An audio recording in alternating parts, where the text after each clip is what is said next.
ఆకాశమంత ప్రణయం చుక్కలాంటి హృదయం ఇలాగ బయట పడుతోంది వేళ.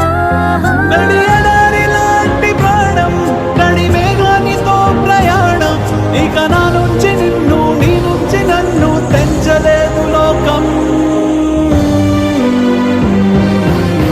జల జల జలపాతం నువ్వు సెల సెల సెల ఏరుని నేను సలసల నువ్వు తాకితే నన్ను పొంగే వరదైపోతాను.